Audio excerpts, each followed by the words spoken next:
A fog settles over the forgotten hollow of Odd, West Virginia, a place where the roads turn to mud and memory, and the air itself feels heavy with old secrets. The houses here don't just lean, they sigh. Porches creak under the weight of years, and dogs bark at nothing, as if warning of things the rest of us can't see. If you've been with us before, you know this place. You've seen the faces that made the Whittaker name echo through Appalachia: Ray, Lorraine, Timmy, Freddie, and those long, silent stares that said more than words ever could. Their story wasn't just about inbreeding or isolation, it was about survival in the dark corners of America, where the light rarely reaches. But tonight, we go deeper. Back before the YouTube cameras and whispered documentaries, back to the woman who quietly held the family together, Betty Whittaker, the matriarch in the shadows. They called her simple, sometimes strange, yet in the Whittaker home, Betty was the one constant, the caretaker, the voice that soothed the madness, the heart that refused to stop beating even when the rest of the world turned away. Neighbors said she never left the hollow, but maybe she didn't have to, because everything she loved and everything that broke her was right there inside it. The fog rolls thicker as we walk that dirt road again, the same one where Mark Laita first parked his car and heard the dogs bark from deep in the yard. The air feels the same, but the story has changed. What once felt like a curiosity now feels like a wound. Because when Betty died, a chapter of Appalachian history closed, one written not in ink, but in silence, struggle, and blood. What happens to a family when the outside world finally looks in? What do we owe to the people we call different? Tell me, where are you watching from tonight? Somewhere far from these mountains, or close enough to feel their weight? If stories like this one move you, stories buried in the forgotten corners of America, make sure you subscribe and stay with us, because this is Underbelly Bloodline, and every family leaves a mark. Some fade into history, and others are never allowed to. Deep in the hollows of Raleigh County, the Whittaker name stretches back farther than most can remember. Long before YouTube cameras and curious reporters found their way down that dirt road, there was a time when the family still went to church on Sundays, still tried to keep their place in a world that had already forgotten them. It began, as these stories often do, with isolation, a family pushed to the edge of the map and then left there to survive on their own. Roads washed out, jobs vanished, and neighbors drifted away. By the time the world moved on, the Whittakers were already rooted too deep in the soil of Odd, West Virginia to leave. Their history isn't written in books, it's whispered in graveyards and carried in the slant of old headstones. Poverty turned into pride. Pride turned into silence. And silence became the curse that bound them together. Generations grew up believing the outside world was dangerous, that family was the only thing that could be trusted, even when that trust blurred the bloodline itself. You can almost see it, a single cabin light flickering against the trees, children playing in the yard, unaware that the rest of the world would one day call them the most inbred family in America. But back then, they weren't a spectacle. They were just surviving. Betty Whittaker grew up hearing stories about her parents and their parents before them, people who worked the mines, trapped game, and lived by their own rules. She inherited not just their blue eyes and quiet ways, but their pain too. Every generation carried a little more of it, the hunger, the confusion, the shame passed down like a family heirloom. There were whispers of feuds, of fights that split brothers apart, of children born into cycles no one dared to name. And by the time outsiders began to ask questions, the Whittakers had already forgotten where their story began, or maybe they just didn't want to remember. The tragedy of the Whittaker family isn't just in their blood, it's in what America allowed to happen when the poor were left behind, unseen and unheard. So tonight, as we trace the roots of this Appalachian legacy, I want to ask you, do you believe people become what they're born into, or can they ever break free from it? If you're drawn to stories like this, where the truth lies buried beneath years of silence and sorrow, subscribe to Underbelly Bloodline, because this story isn't over, it's only getting darker. The sun barely touches the hollow before it disappears again behind the ridge, and in that soft, dim light, Betty Whittaker moves like a ghost through her own yard. The screen door creaks open, dogs bark from every corner, and the smell of earth and wood smoke clings to the air. This was Betty's kingdom, a patch of Appalachian soil where time had long ago stopped keeping count. Long before the cameras found her family, Betty was already a legend in odd West Virginia, not for beauty or wealth, but for her quiet endurance. While the world outside changed paved roads, neon signs, a generation chasing something better, Betty stayed behind, tending to what was left.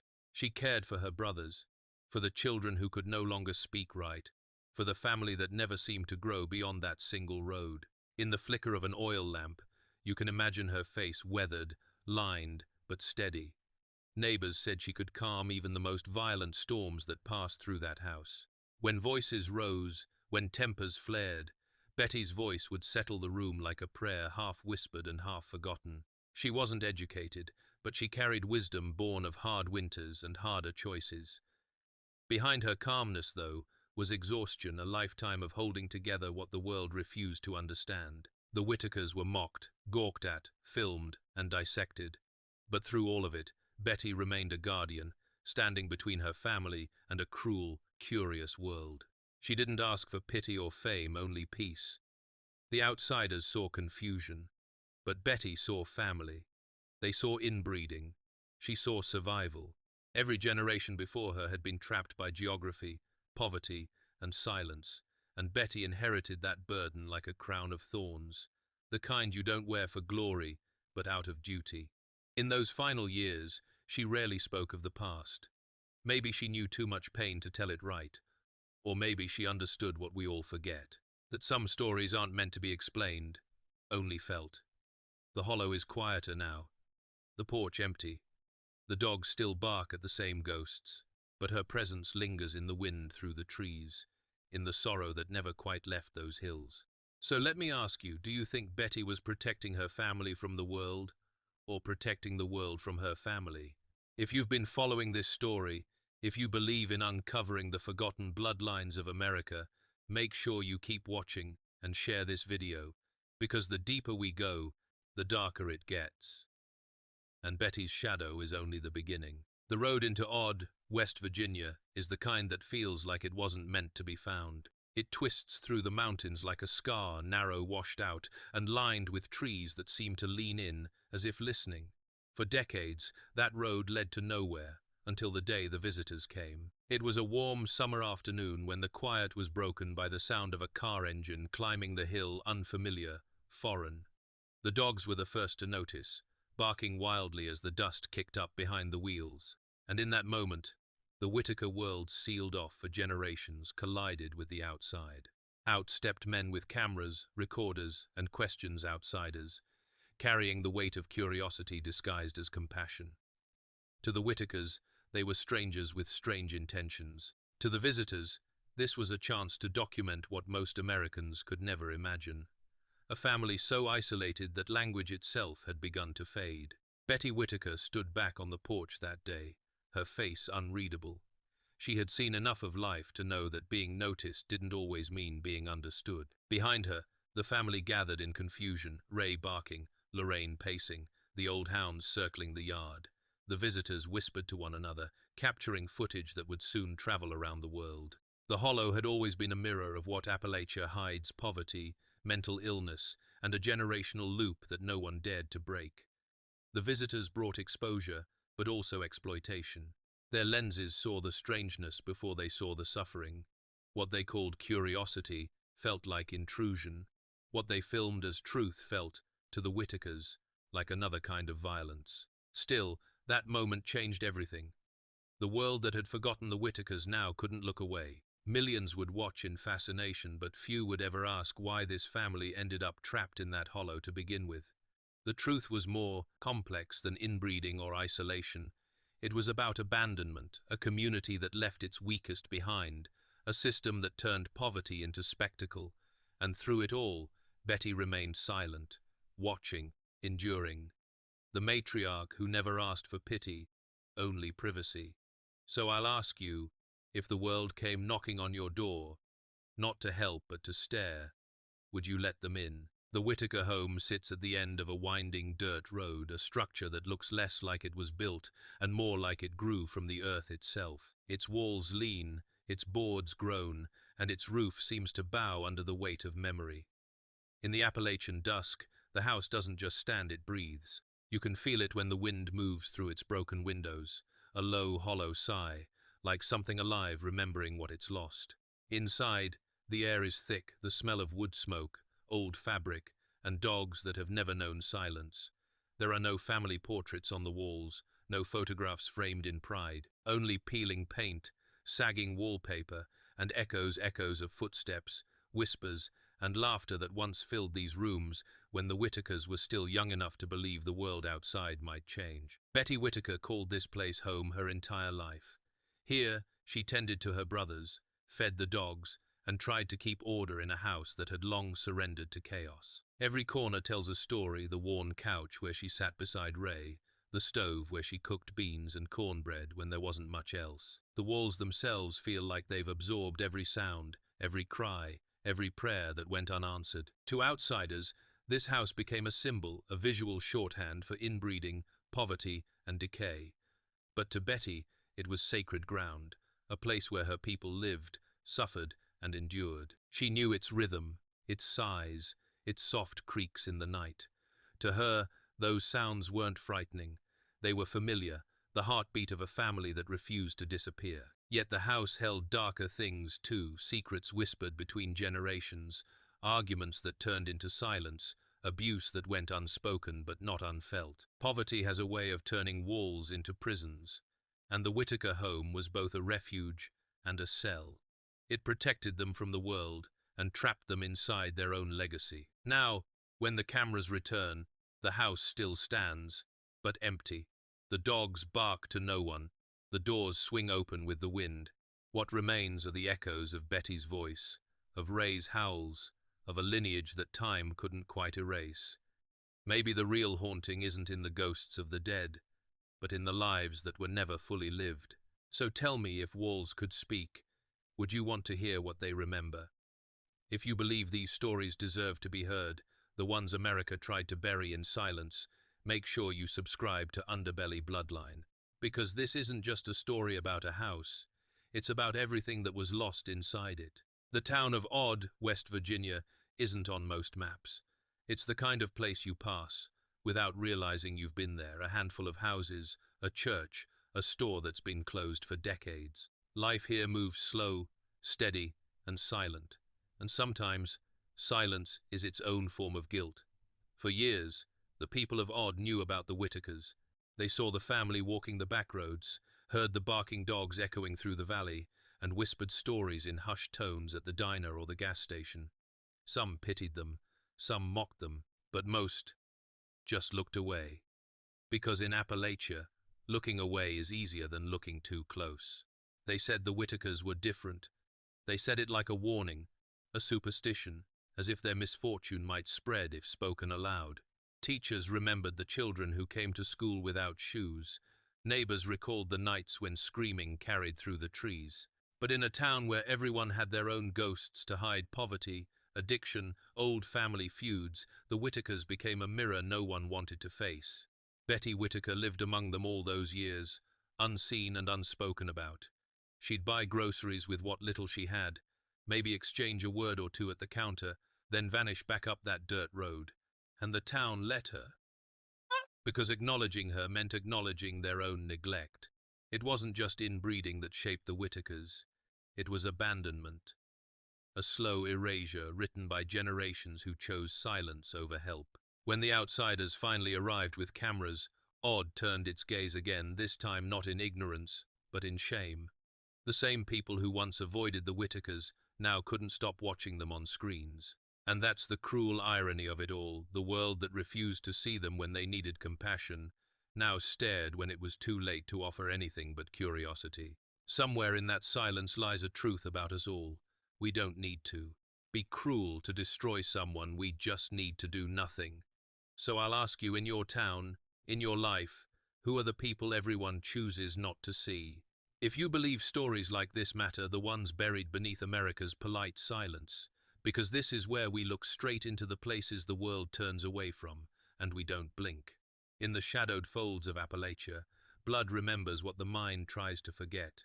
Every scar, every silence, Every act of cruelty buried in the family line, it doesn't fade, it lingers. And in the Whittaker family, pain wasn't just something they endured, it became something they inherited. Long before Betty Whittaker was born, the hills around Odd, West Virginia, had already written the first chapters of their story. The mines had closed, the fields turned to weeds, and the people who stayed behind did so because there was nowhere else to go. Families grew inward instead of outward, generation after generation tied by blood, bound by necessity. By the time Betty came of age, her family's world had shrunk to a single hollow. Abuse, neglect, and mental decline had woven themselves into the everyday rhythm of life. Fathers vanished, mothers worked themselves to exhaustion, children grew up without ever knowing the warmth of something better. Poverty hardened into habit, and habit turned into heritage. The Whittakers didn't just carry a bloodline, they carried a curse of silence. There were stories that never made it past their front porch, of tempers that turned violent, of children left hungry, of moments when shame replaced love. Inbreeding was only the surface of a much deeper wound, one cut open by centuries of isolation, pride, and survival. Betty, more than anyone, bore the weight of it. She became the mother to the broken, the caretaker to the forgotten.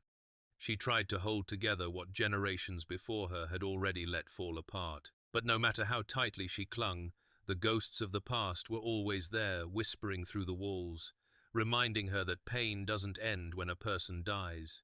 It echoes. When outsiders finally came, they saw the symptoms, the strange faces, the confused words, the chaos. What they couldn't see was the inheritance of suffering trauma passed down like an heirloom no one asked for. What happens to a family when generations of hurt are never healed? They begin to live it over and over again. This is what generational trauma looks like when it has a face, a name, a hollow to haunt. So tell me, do you believe pain can be passed down through blood, the same way a family passes down its name? If you've been following this story, if you believe in uncovering the truth buried in America's forgotten bloodlines, because the deeper we trace the Whittakers' pain, the closer we come to understanding what we were never meant to see. The hollow had always been quiet, the kind of quiet that hums beneath the wind, filled with the sound of dogs barking and rusted tin roofs rattling under the weight of years. For generations, the Whittakers had lived in that silence, tucked away from the world, unseen and unbothered. But one day, the quiet broke. A car engine echoed through the valley, unfamiliar, modern, out of place. The dogs went wild. The family froze. When the visitors stepped out with cameras in their hands, it was as if time itself stopped in Odd, West Virginia. What began as curiosity would soon become something far bigger, a window into America's forgotten underbelly, and a mirror held up to its cruelty. The world first met the Whittakers through the lens of Matriarch, the creator behind Soft White Underbelly. His intention wasn't to mock, but to document. Yet, once those images hit the internet, something irreversible happened. Millions of people stared into the faces of a family shaped by generations of isolation. And they didn't see people, they saw a spectacle. Betty Whittaker stood in the background that day, watching the cameras turn her family into content. She'd lived her whole life trying to protect them from the outside world, and now that world was pouring in through phone screens and comment sections. For the first time, their names were trending. But fame, for the Whittakers, wasn't a blessing. It was exposure, raw, unfiltered, and merciless. People called them monsters, called them freaks, turned their pain into memes. But beneath the noise, a quieter truth lingered. The Whittakers never asked for attention. They didn't understand the language of online sympathy or exploitation. What they understood was loyalty, and the unspoken rule that family was family, no matter how broken. For a moment, the world felt empathy. Donations came, awareness spread, but as quickly as it began, the attention shifted elsewhere, leaving behind the same hollow, the same dirt road, the same house where nothing had changed. The cameras came and went, but the Whittakers remained trapped in the same cycle, their suffering immortalized, their humanity blurred. When the cameras came, the world saw them for the first time. But the tragedy is, they were never truly seen. So I'll ask you, do you think showing someone's truth helps them, or just feeds our hunger to feel superior. If you believe stories like this deserve to be told with empathy, not exploitation, make sure you share this video. The morning Betty Whittaker passed. The hollow was unnaturally still, not the kind of quiet that comes with peace, but the kind that sits heavy, as though the hills themselves were holding their breath. A fog drifted low over the dirt road leading to the Whittaker home, the same road she had walked her entire life. In that dim light, her story, one built from generations of struggle, silence, and survival, came to its final chapter. Betty had always been the heart of the Whittaker family. To outsiders, she was a mystery, a woman of few words, a steady presence in the chaos of poverty and whispers. But to those who truly knew her, she was a protector. She fed whoever showed up at her door, kept the lights on when the world forgot them, and carried the shame of a bloodline she didn't create but couldn't escape. In her last years, the cameras had turned her family's isolation into a spectacle. Betty endured it quietly, understanding that pity was just another form of attention, and attention, for the Whittakers, had always come with pain. She had seen it before. The world loves to look at tragedy, but never stays long enough to help it heal. The official story of her death was simple. She died at home, surrounded by family, but in the hollow, folks spoke in whispers. Some said she'd grown tired, others said her heart gave out under the weight of years. Truth is, maybe it wasn't one moment that ended Betty's life, but the accumulation of 1,000 small heartbreaks, generations of suffering carried in silence until her body could carry no more. When word spread that Betty was gone, the internet mourned briefly. Comments flooded in, tributes poured out, and for a few days, the Whittakers were remembered again. But just like before, the attention faded. What remained was the same decaying house, the same broken chairs on the porch, and the same dogs barking into the endless hollow. Only now, the matriarch who held it all together and was gone. Her death wasn't just an ending, it was a passing of silence, a reminder that the deepest pain isn't found in violence, but in being forgotten. So tonight, as you sit there watching, tell me, do you think some stories are too painful to tell, or too important to stay buried? The fog rolls through odd West Virginia, once more thick, pale, and patient. It curls around the rusted mailboxes and the hollowed-out homes like memory itself refusing to let go. Time has thinned here, worn down by loss and repetition. The Whittaker name still lingers in the air, like smoke that won't clear, a reminder of what happens when generations are born into silence and survive only by instinct. Inside the weather-beaten house, the echoes remain. The walls still creak with the weight of all they've witnessed, the laughter that turned to murmurs, the prayers whispered for a mercy that never came. Betty is gone now, and yet her presence feels heavier than ever. Her chair by the window, her faded blanket, her shadow in family photographs, they all stand like relics of a legacy too complex to fully mourn. Those who remain the last of the Whittaker bloodline live between two worlds. They've become symbols to outsiders, the most inbred family in America, a cruel title that overlooks the truth of generational trauma, of systemic neglect, of a region forgotten by progress and compassion alike. Their story isn't just about bloodlines. It's about survival in a place where hope is a stranger and love is often mistaken for endurance. As the years pass, the cameras leave, the headlines fade, and what's left are the reflections, those moments when the hollow turns quiet and you can almost hear Betty's voice calling from the porch, telling her kin to come inside before dark. The world moves on, but the scars remain carved into the Appalachian soil, stitched into the veins of those who still bear the Whittaker name. The hollow teaches us something haunting. Bloodlines don't just define us, they bind us.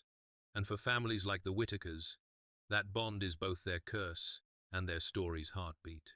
So, as you sit there, maybe in a city far from these mountains, I want to ask you, what stories run through your bloodline? What truths do families hide to keep the peace? If you believe every forgotten name deserves to be remembered, every silence deserves a voice, then join us. Subscribe to Underbelly Bloodline, where the echoes of Appalachia still speak, and the past never truly dies.